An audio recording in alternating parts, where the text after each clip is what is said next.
지난주에 우리가 함께 말씀 나눴던 제목이 과거에서 벗어나는 길이었습니다.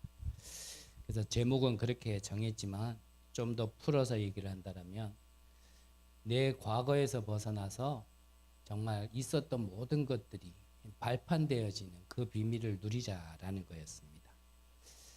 그 포인트는 내 과거에서 벗어나지 못했다라는 것은 내 과거에 아직 묶여 있다라는 얘기예요. 나는 오늘을 사는데 나의 상태는 아직 과거 속에 있는 거죠. 그게 제일 많이 묶여 있는 게 뭐냐면 대부분은 그래서 상처죠. 그 상처로 아직까지 오늘을 벗어나지 못한 오늘을 계속 살아가고 거기에서 벗어나고자 발부둥 치는 오늘을 살다 보니까 사실은요 미래의 응답을 미리 볼 수도 없고 사실은 그게 보여지지도 않고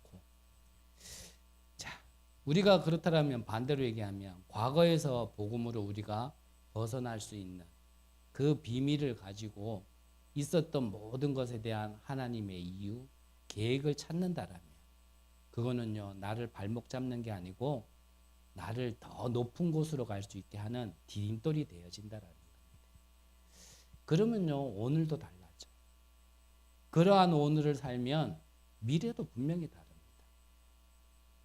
그 말씀을 우리가 지난주에 함께 나누었고요. 오늘은 그렇다면 언약 속에서 참된 소원 그랬습니다. 내가 과거에서 벗어나고 진짜 응답을 본다라면 하나님이 나를 부르신 이유가 찾아지죠. 내가 묶여 있는 데는 절대 보여질 수 없어요. 내가 어둠 속에 있는 데는 절대 하나님의 것이 보여지지 않습니다. 그래서 흑암에 잡힌 불신자들은요 사실 하나님을 알 수도 없고 하나님의 그 말씀을 깨달을 수도 없습니다. 그래서 하나님이 어떤 면에서는 하나님이요 먼저 아무것도 몰랐던 우리에게 먼저요 구원이란 생명이란 축복부터 주신 거예요.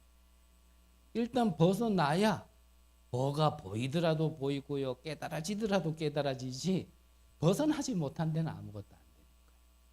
그러면은 저는 자주 말씀드렸지만 구원받은 상태가 내가 뭔가를 많이 알고 다 보여지고 깨달은 상태냐? 그렇지 않습니다. 은혜로 구원받았지 사실은 구원받았다는 것도 잘 모르고요. 구원의 축복도 잘 모르고요. 그러면서 이제 하나씩 알아가는 거죠. 자, 먼저 우리가 함께 나누고 싶은 것이 무엇이냐면 우리는 내가 벗어날 수 없는 이 사단의 손에서 재앙의 손에서 흑암에서 벗어날 수 있는 그 유일한 답인 복음으로 우리는 벗어났습니다. 우리가 나를 해방시켜 주신 그 복음이 무엇인지를 안다라면 사실은 같이 깨달아지는 게 전도예요. 그래서 복음과 전도는 같은 겁니다. 그래서 뭐 이렇게 표현하는 거는 저 혼자 외에 제가 잘 들어본 적은 없는데 이 전도라는 거는요 복음이 내게 먼저 전도가 돼야 돼. 내게 먼저 이 복음이 개인화돼야 되어야 되는 거고. 그래서 내가 복음에 전도되어진 것처럼 그래서 내가 살았다라는 분명한 내가 증거가 있다라면 이 복음은 다른 사람도 어떤 현장도 살릴 수 있구나라는 게 같이 보여집니다. 나는 전도 현장이 안 보이는데요. 어떤 면에서는 아직 복음으로 구원은 받았지만 이 복음의 비밀을 내가 어떤 축복을 받았는지 아직까지는 자세히 모른다라고 얘기해도 크게 틀린 말은 아닐 거예요.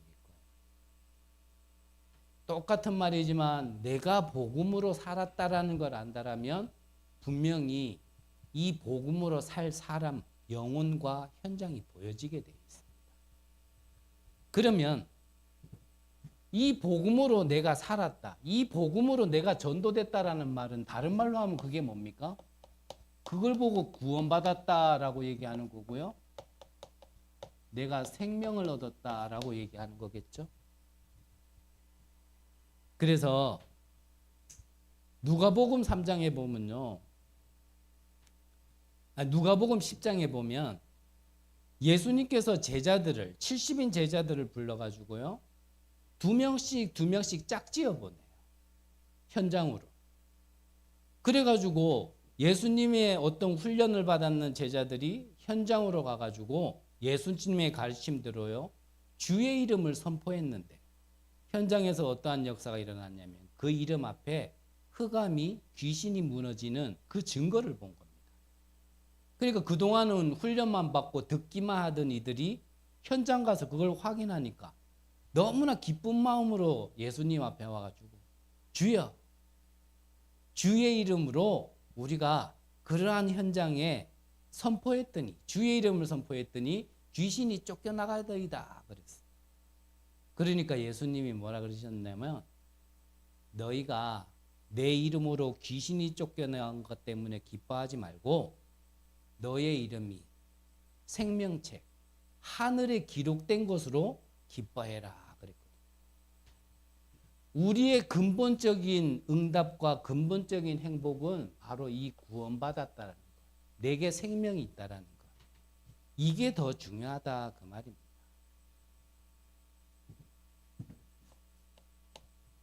그렇다면 우리가 이 구원, 이 생명을 받기 이전과 이후를 우리가 조금 구별할 수 있어야 되겠죠. 우리가 구원받기 이전에 예수님께서 말씀하셨습니다. 너희 아비 마귀 그랬어요. 아비가 마귀이기 때문에 그 마귀의 신분과 마귀의 권세가 계속 따라다니는데 그래서 문제가 없는 겁니다. 우리가 구원받은 이후는 그러면 어떻게 됐습니까?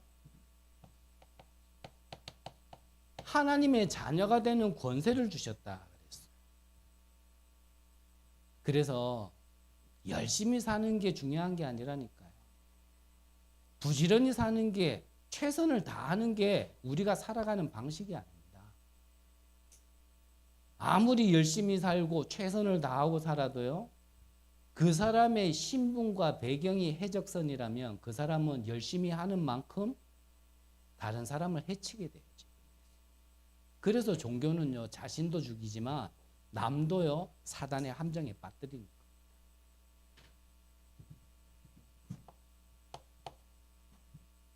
우리 너희 아비 마귀의 신분 속에 따라다니는 게 조금 전처럼 얘기한 것처럼 조금 전에 말씀드렸지만요. 이 3저주가 그래서 따라오는 거예요. 뭐죠? 사단, 지옥, 저주, 재앙. 그게 계속 따라다니는 겁니다. 그러니까 재앙받은 사람은요. 특별한 이유가 없어요. 무엇을 인생을 잘 살면 괜찮겠지. 예, 조금 나을 수는 있고요. 잠깐은 괜찮을까 몰라도요. 결국은요. 이거 계속 따라다닙니다. 하지만 구원받았다라는 거는요. 이 배경, 신분, 권세가 달라진 거예요. 그래서 우리에게 지금 메시지로 우리가 푼다라면 7 망대, 여정, 이종표. 이게 우리의 배경이란 말이에요.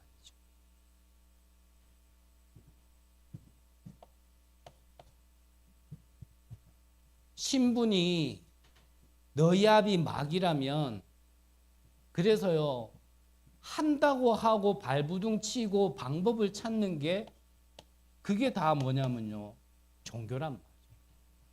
그게 종교 생활을 하는 겁니다. 그래서 여러분들에게 조금 자극적인 얘기일지는 모르겠지만 교회 다녀도요 이 비밀을 모르고 교회 다니면 종교 생활을 하는 겁니다. 그래서 제가 저의 현장에 이렇게 거의 새벽기도 안 빠지고요. 새벽기도도 아니에요. 완전히 3시, 2시 이때쯤이래 가시는 분이 있다. 앞서도 말씀드렸지만. 이분이 와가지고 하는 말씀이요. 이게 의의라. 저보고 하는 말이 뭐냐면 저 참 교회 열심히 다니죠. 이래. 그러니까 그분은 그게 신앙생활인 줄 알아요.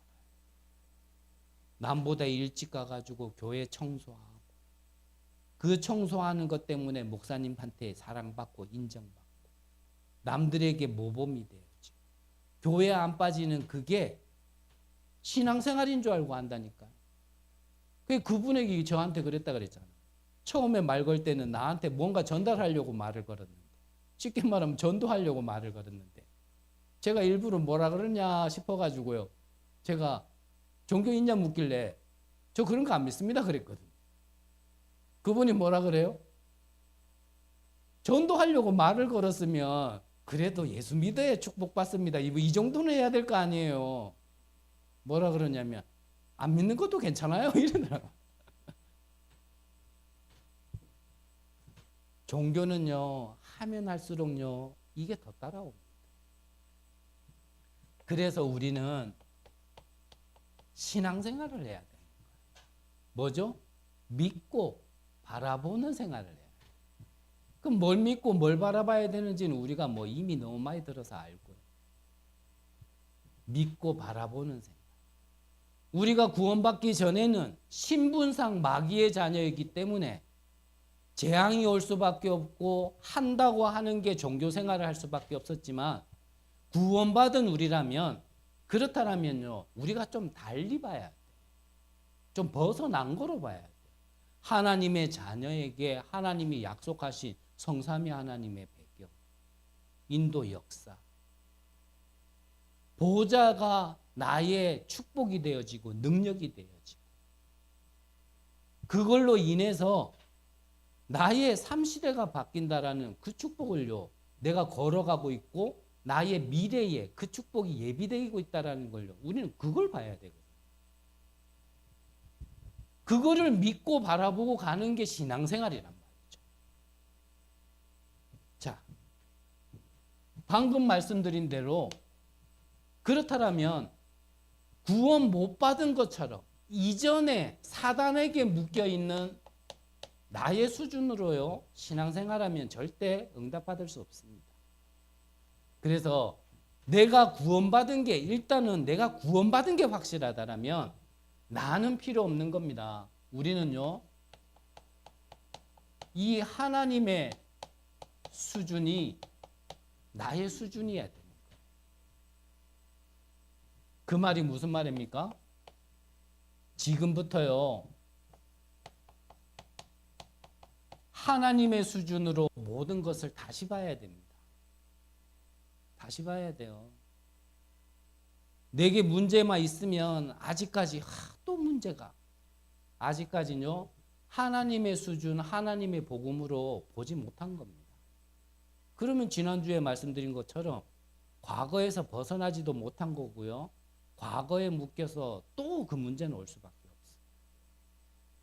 지난주 중에 말씀드렸지만 한 2년 만에 저한테 연락 온 한 사람이 있어요.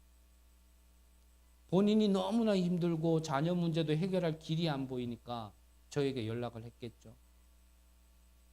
저도 저의 시간표에 따라 옛날 같았으면 뭐 알짜리 없습니다.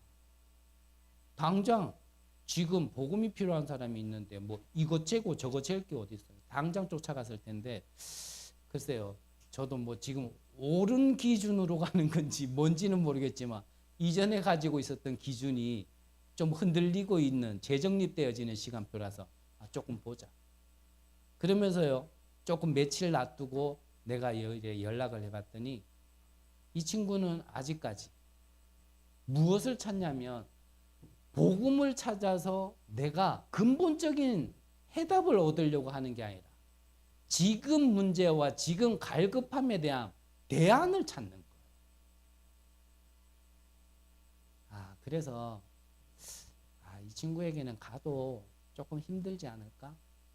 제가 하나님은 아니라서 제가 보는 게 다 옳은 판단은 아니겠지만 좀 지금 이 상태로는 제가 가서 얘기를 해도 좀 안 들리지 않을까? 좀 그런 생각이 들었어요. 그 친구에게는 참으로 미안한 얘기지만요. 문제를 아직 문제로 보여요. 그러니까 문제에 대한 대안을 찾는 거예요. 근데 우리가 진짜 구원을 받았고 복음을 안다라면 문제를 축복으로 봐요. 그렇지 못하면요, 또 걸립니다. 잠시 해결된 것 같아도 꼭 종교처럼 대안 찾고 방법 찾아서 잠시는 넘어가고 잠시는 괜찮은 것 같지 모르지만요, 그 문제는 또 와요. 근데 마태복음 12장 43, 45절에 보면 그거를 복음으로 해결하지 못하면 이후에는 더 큰 문제가 옵니다. 그래서 복음은 하나님이 주신 대안이 아니에요. 유일한 방법, 답인 거지. 그래서 재해석한단 말이 뭐예요? 우리의 지난날의 모든 것을 다시 봐야 됩니다. 문제 가득하고 재앙 가득하고 쉽게 말하면 가난하고 너무나 어둡고 안 되고 그렇게만 본다라면요, 절대 응답받을 수 없죠. 구원받은 우리라면 우리의 신분, 배경, 모든 것이 달라졌기 때문에 달리 본 것을, 복음으로 본 것을 이제는요, 그것을 재적용하는 겁니다. 그걸로 적용하는 거예요. 그걸로 적용하는 오늘을 살아야 되는 겁니다. 그래서요, 같은 말이에요. 내게 지금 있고 내게 일어나는 모든 것들을 여기서부터 제대로 보지 않으면요, 다 이게요, 나중에 죽어서 지옥이 아니고 지금 사는 게 지옥이라니까. 그러니까 모든 게 다 걸리는 거예요. 일단 과거에서 뭐 발판이 안 되어졌고 빠져나오지 못하니까 만나는 사람마다 문제고 일어나는 모든 것마다 사건마다 문제고 부딪히는 것마다 갈등이고. 그런데 분명히 해석이 달라지면, 보는 게 달라지면요, 적용도 달라져요. 그래서 뭐 많은 말씀을 드릴 수는 없겠지만 제가 한 현장에 있을 때요, 제 옆에 있는 한 중독자와 같이 그 현장에 갔거든요. 그 현장에 가가지고 이 친구와 같이 지내다 보니까 이 친구는 중독자니까 말 그대로 항상 뭔가 이 시한폭탄 같아요. 살얼음 걷듯이. 언제 터져도 이상하지 않나. 근데 아니나 다를까 그 현장 간 지 한 3개월 정도 됐을 때 딱 문제가 터진 거예요. 그 문제 터진 현장의 오너가 그때 저하고 이제 진실한 얘기를 처음 했죠. 그러면서 뭐라고 얘기를 들었냐면, 자기 직장에 두 사람이 올 건데 한 사람은 알코올 중독자, 한 사람은 타락한 전도사. 이렇게 알고 왔어요. 근데 더 웃긴 건 그 친구가 타락한 전도사로 보고 내가 알코올 중독자로 본 거예요. 그래서 이제 그때 얘기하면서 얘기했죠. 사실은 그 친구가 알코올 중독자다. 그리고 나는 타락한 전도사가 아니고 그냥 전도사다. 그냥 좀 응답 못 받은 전도사지 타락 정도까지는 아니다. 이제 얘기를 하면서 전도사가, 교육자가 왜 여기까지 왔는지 그 배경을 쭉 얘기하고, 내가 여기 올 때 하나님이 주신 말씀과 나의 기도를 가지고 그분에게 얘기를 했어요. 근데 그분이 회사 이름이 뭐였냐면 JLC였습니다. 뭐냐면 Jesus Love Company. 그리고 또 자기 나름대로는 기존 신자긴 했지만 이 회사가 하나님이 원하시는 대로 좀 쓰임받고자 하는 그런 마음을 품어서 그 수준에서는 JLC, Jesus Love Company 이렇게 지어요.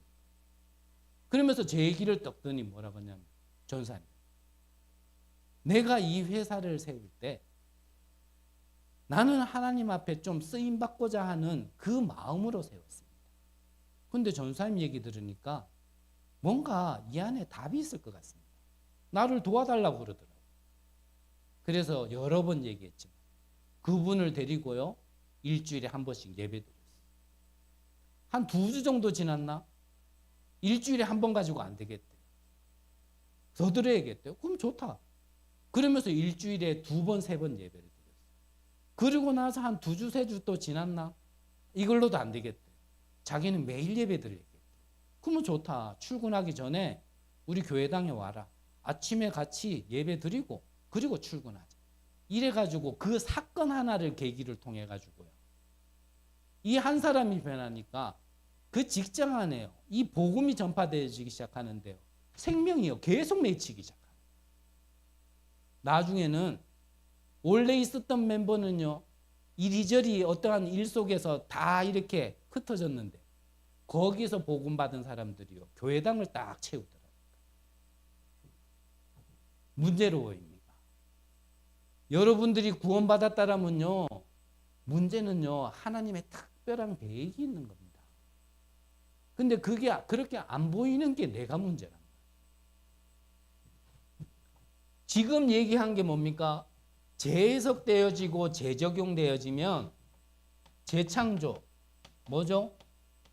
모든 게 살아나는 응답이 와지는 거예요. 그게 나의 미래에 예비되어 있다니까요. 이걸 미리 봐야 되는 거예요. 여러분들의 발걸음을 통하여 여러분들이 만나지는 만나는 만남, 여러분들이 가는 현장에 이 재창조의 응답이 예비되어 있다는 걸 미리 봐야 사실은요, 어떤 게 와도 괜찮은 겁니다. 그래서 목사님 예를 자주 드는 것처럼 내가 곧 새 차가 나온단 말이에요. 그러면 지금 이 차는요, 누가 받아도 괜찮아. 좀 찌그러져도 괜찮습니다. 근데 이 새 차가 나올 거를 모르고 있다라면 지금 게 최고니까 거기에 잡히겠죠. 그냥 넘어가지지 않겠죠. 그걸 얘기하는 겁니다. 그러려면 나라는 건 없어야 돼요. 나의 수준 가지고는 안 돼요. 하나님 수준이어야 됩니다. 그러면 이 일에 성경의 증인들을 그냥 짧게 2명만 보면요. 창세기 45장 5절에 보면은 요셉의 고백이 나옵니다. 형들의 시기와 미움을 통하여서 죽음의 구덩이에 빠지고 노예로 감옥으로 갔어요. 분명히 문제와 어려움과 죽음의 고비를 넘겼지만 요셉은요, 나중에 형들 앞에서 그렇게 고백하지 않았어요. 형들이여, 두려워하지 마소서. 근심하지 마소서. 하나님이 생명을 구원하시려고 나를 먼저 보내셨나이다.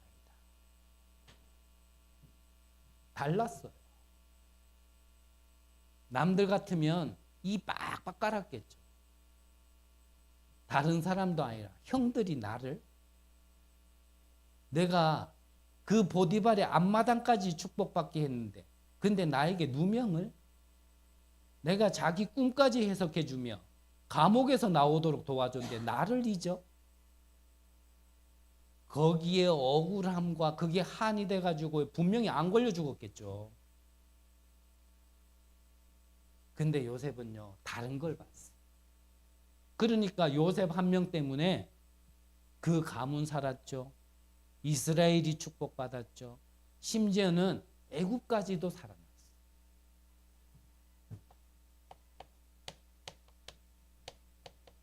사무엘상 1장에도 보면 우리가 잘 아는 바와 같이 한나, 본처인데도 불구하고요, 후처가 먼저 아들을 낳다 보니까 이 후처가 얼마나 약을 올리는지, 그것 때문에 너무 괴로워가지고요, 하나님 앞에 기도하다가 뭔가를요, 제대로 깨달아 버렸어요. 뭘 깨달았습니까? 시대의 문제와 교회의 문제를 제대로 본 겁니다. 그래서 응답 받을 수밖에 없는 기도를 해서 낳은 아들이 바로 사무엘이었어요. 그래서 그 사무엘을 어떻게 해요? 평생 하나님께 드리는 나실인. 그 나실인 한 사람에게 언약이 들어갔는데 그 한 사람 때문에요, 미스바 운동, 이스라엘 전체가 살아나는, 싸우지도 않고요, 블레셋을 이기는 이러한 축복. 그 사무엘을 통하여 다윗이라는 한 제자가 일어났는데 이스라엘이 역대에 그런 일이 없었는데 강대국으로 일어나지. 우리가 어렵다, 문제다, 그것을 복음으로 구원을 받은 우리라면 다시 보고 복음으로 적용하고 그 복음의 열매를 우리가 볼 수 있다라면 그 한 사람만 있다라면 그 한 사람 때문에 모두가 사는 것뿐이야.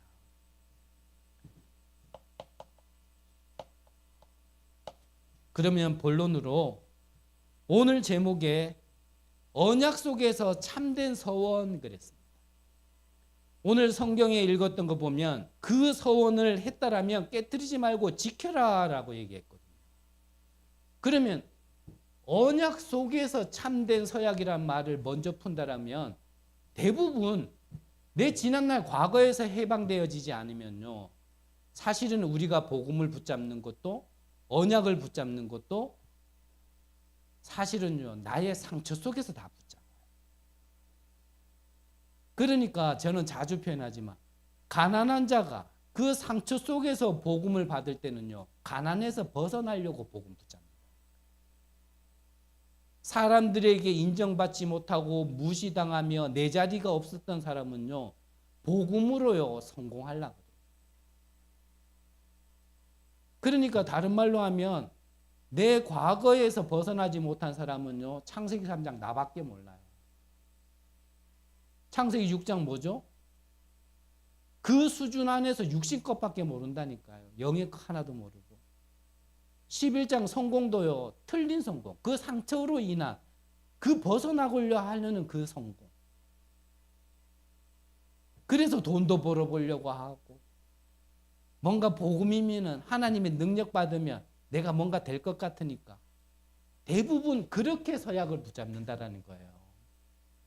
그래서 뭐예요? 언약 속에서. 좀 다른 말로 하면 내가 원하는 거 말고 나를 부르신 하나님의 그 이유가 있는 그거를 찾아야 된다 그 말이거든요. 그래서 첫 번째로 그렇다면 이 언약 속에서 참된 서약을 찾으려면 어떻게 해야 됩니까? 찾는 방법이 있습니다. 시대 재앙을 바르게 볼 수 있으면 됩니다. 자, 이스라엘 백성이 왜 애굽에 가게 되었는지 이거를 볼 수 있으면 돼요. 애굽에 간 것까지는 좋은데 왜 노예가 되어져 있는지 그 이유를 모르면요 못 찾습니다. 더 나아가서 이스라엘 백성들은 왜 지금 광야길을 걷고 있는지 이 이유를 알아야 돼요. 자, 왜 애굽에 갔습니까? 이 애굽이요 바로 강대국 237이란 말이죠. 이건 하나님의 소원입니다. 처음부터 주시고 처음부터 약속하신 거예요. 근데 왜 애굽으로 갔어요? 이거를 못 봤으니까 하나님이 애굽으로 보낸 거예요. 그래서 자주 말씀드리지만 내가 못 깨달아서 가면 노예로 가야 되는데 내가 깨달아서 가면 자발적 선교사가 되는 거예요. 근데 대부분은 자발적으로 선교사 안 가요. 왜 애국 가가지고 살리라고 보내놨는데도 불구하고 요셉 이후에 왜 노예가 되었을까? 결국은 이 애국을 살릴 수 있는 이 복음을 놓쳐버린 거예요. 그래서 노예가 되어진 겁니다. 살리러 갔는데 노예가 되어졌다니까. 왜 광야길을 가야 됩니까?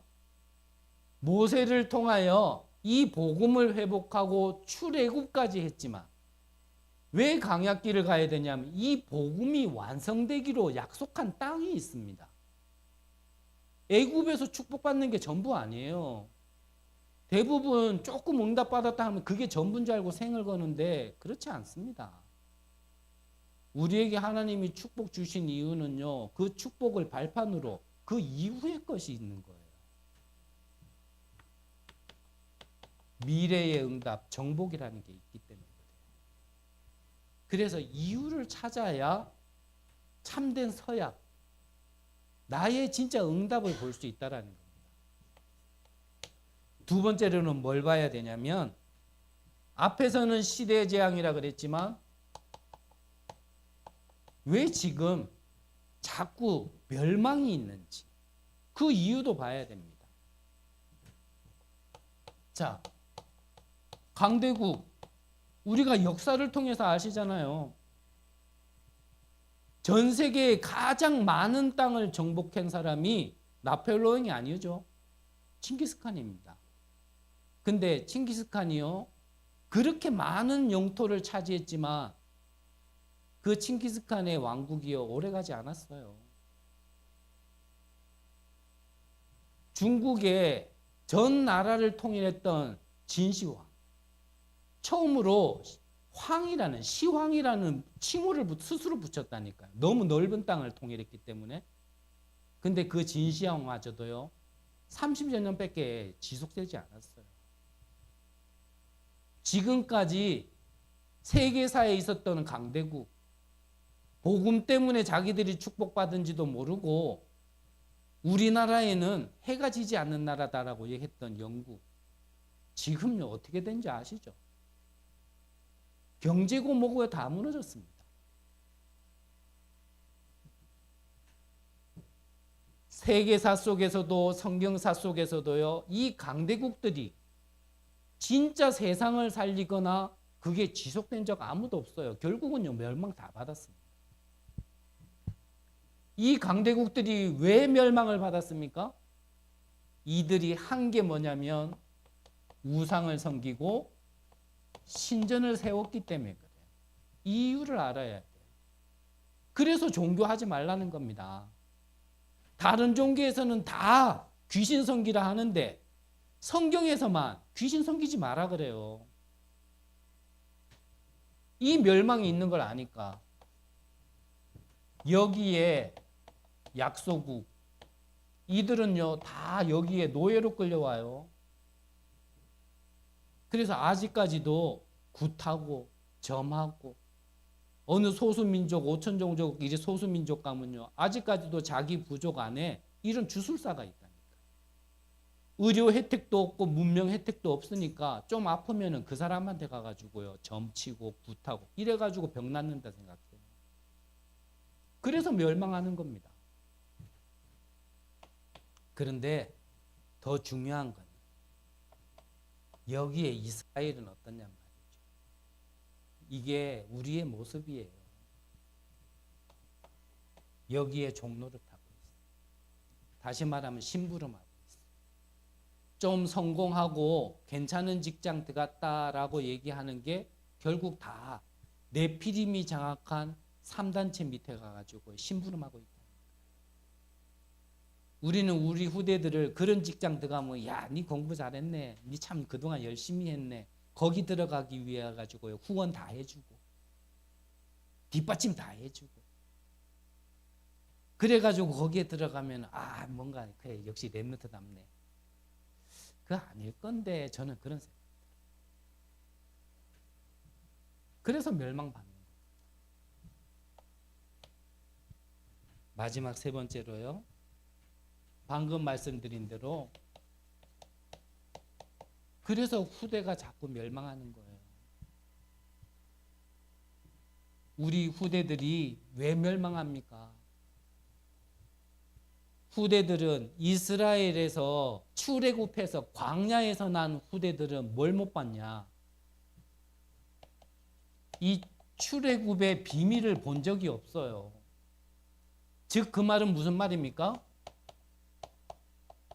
이 피언약을 체험해 본 적이 없는 겁니다. 그러니까 피언약, 뭐 우리 조상들이 우리 아버지 어머니가 저 애굽에서 노예 생활하다가 나왔다 들어서 알지 어떻게 나왔는지를 모르는 거예요. 그 말이 무슨 말입니까? 노예라는 재앙이 무엇인지도 체험 못 해봤고요. 그 재앙에서 빠져나온 구원이라는 게 뭔지도 몰라요, 사실. 모른다니까요. 그러니까 예배 뭐 일요일 날 교회 가는 거. 그래서 하나님께 뭐 조금 복 받는 거. 그래서 멸망받아요. 이게 큰일입니다. 이거. 진짜 교회가 목사가 여러분들이 여기에 눈이 안 떠지면요. 우리는 뭐 그럭저럭 산다 하더라도 요셉 이후에 그 이후에는요. 이스라엘이요. 400년 동안 노예 생활한다니까.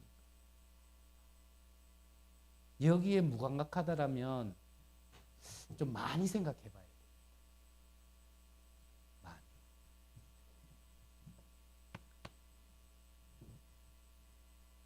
그래서 결국은 이때 이 출애굽한 이스라엘 백성들의 후대뿐만 아니라 이후에 모두가 이 비밀을 모르는 모두는요. 또 포로로 가고 또 속국으로 가고 유랑민으로 또 가게 되는 거예요. 우리는 성경사를 통해서 아시잖아요. 이걸 뻔히 보면서도 이거를 방관한다. 그렇다면 나에게 해야 될 거를 못 찾은 겁니다.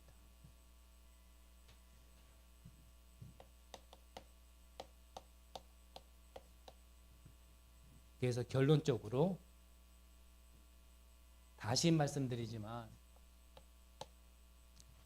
우리가 지금 있는 와진 이 시대의 문제를 보면서 우리는 무엇을 할 수 있어야 되냐면 하나님의 언약을 찾을 수 있어야 돼요.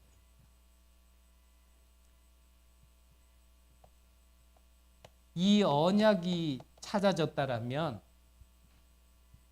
이 하나님의 언약, 즉 말하면 구원의 언약을 내가 찾아졌다라면 쉽게 말하면 사단의 재앙에서 빠져나올 수 있는 그 언약을 유일한 답을 찾았다라면 그 언약 안에서 나는요 나의 오늘 제목처럼 나의 서약을 찾을 수 있어야 됩니다. 그래서 구원의 언약과 지금 말하는 이 서약이라고 하는 나의 언약은 조금 다른 개념이에요. 그래서 이 서약은 다른 말로 한다면 나의 미션이라. 다른 말로 하면 나의 땅끝이란 말이에요. 또 다른 말로 하면 나의 세계복음화란 말이에요. 한 사람이 다 할 수는 없어요. 근데 나를 불러서 이 시대에 와진 여러 문제 중에 한 망대를 차지할 수 있는 그거는 있단 말이에요. 그거를 뭘 보면서요? 문제를 보면서 찾을 수 있어야 돼요. 근데 문제를 문제라고 보는 사람은 아직까지 벗어나지 못한 사람이다. 그러니까 구원은 받았는가 몰라도 상태는 여기에 있는 거예요. 자, 그러면 오늘 말씀에도 하나님께 우리가 이 서약을 했다면 지켜야 된다 그랬습니다. 근데 우리가 지킬 수는 없죠. 사실은 은혜 받아야 지켜지는 거죠. 그래서 우리는 이 하나님이 주신 서약이 나를 불러서 하나님이 하시고자 하는 그 계획이 이루어지도록 우리는요 하나님께 기도하는 거예요. 그렇다면 2부 때도 이렇게 부름받은 자, 즉 제자라는 개념으로 우리가 말씀을 좀 나누겠지만 특별히 아무래도요 이 서약 그러면은 아마 여러분들이 임직을 받으신 분들은 조금 이 단어가 다르게 들려야 됩니다. 왜냐하면 임직 받은 분들은 임직 받을 때 이게 서약 다 했거든요. 안 했습니까 혹시? 너무 오래돼서 기억이 안 납니까? 우리가 임직을 받을 때는 즉 말하면 다른 말로 하면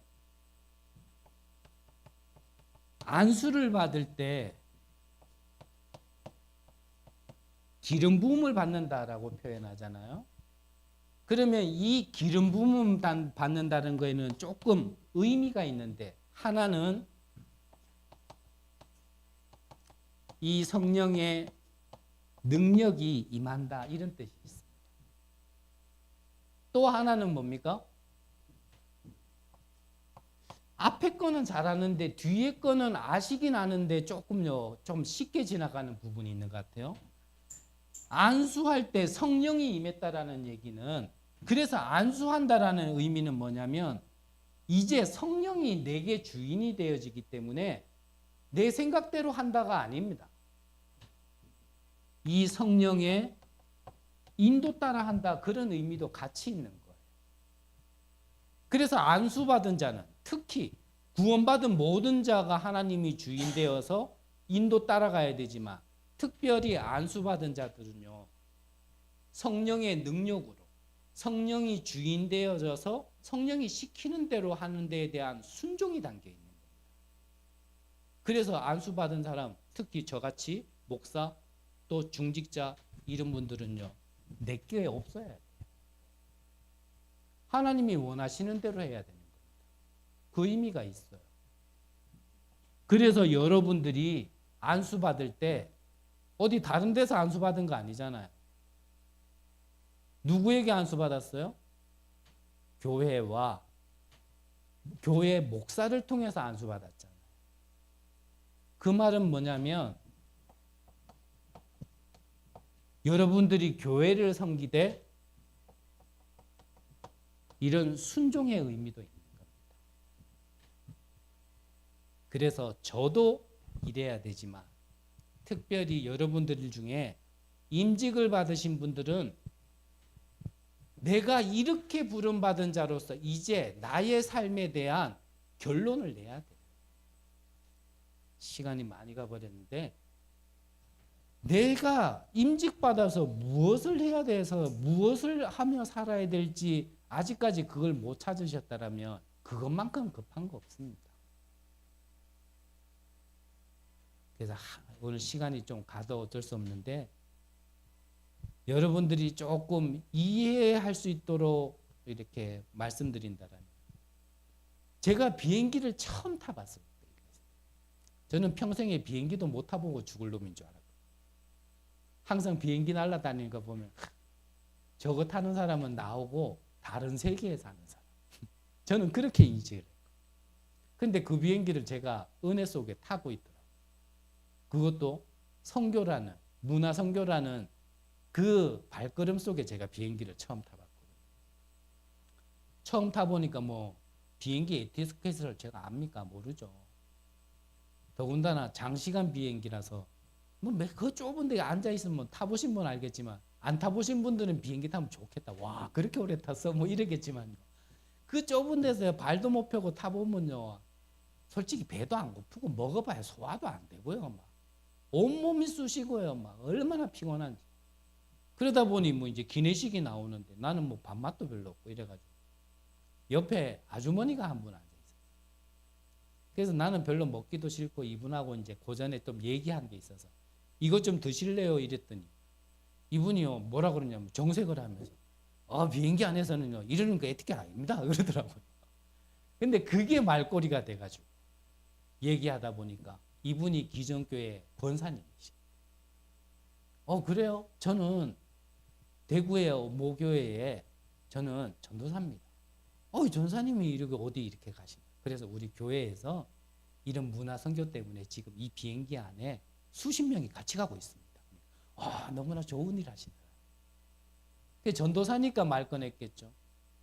그 뒤에 말부터 뭐 얘기를 하냐면 전사님 우리 교회는요 문제가 이렇고 이런 문제도 있고 이런 문제도 있고 이런 문제도 있어요. 그런데 더 답답한 거는 뭐냐?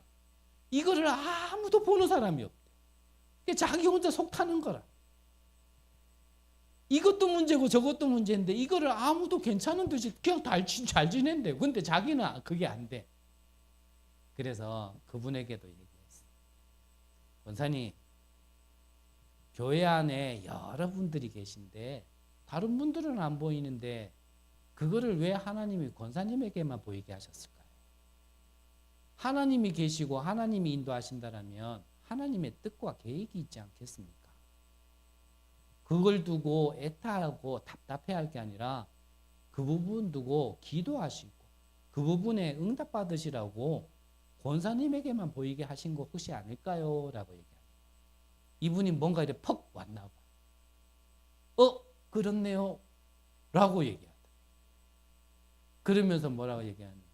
전사님, 내가 이제 교회 돌아가면 그걸 두고 내가 기도하겠습니다. 그러면서 저에게요. 전사님 주소 좀 주세요. 연락처 좀 주세요.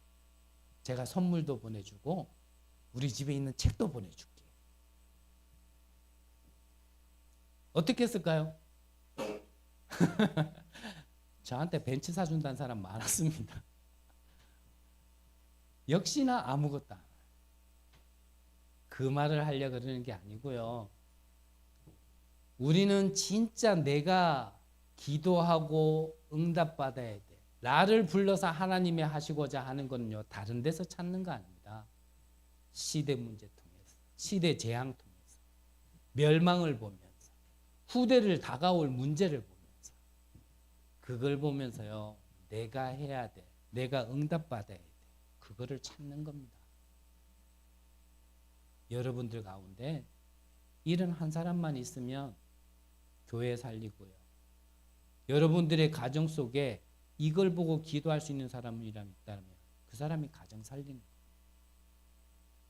이걸 보고 기도하는 사람이 그 지역에 산다면 지역은 살아나게 돼 있어요. 오늘 좀 많이 길었지만 용서하시고 여러분들이요. 진짜 정확한 언약을 붙들 수 있는 길을 하나님이 말씀하셨습니다. 여러분들이 이제부터는 진짜 응답 받으시고 가는 곳마다 다 살리는 축복이 있으시기를 간절히 기도합니다. 하나님 감사를 드립니다. 나 하나의 재앙을 끝내기 위하여 부르신 게 아니고 시대와 미래의 재앙을 끊으시려고 우리를 부르신 줄 믿습니다. 우리를 통하여서 하나님의 언약이 성취되고 이루어짐을 보게 하여 주옵소서. 오늘도 언약을 붙들고 기도 속으로 들어가는 그 제자를 통하여서 모든 것이 살아나는 귀한 은혜를 허락하여 주옵소서. 살아계신 예수 그리스도 이름으로 기도드립니다. 아멘. 찬송가 323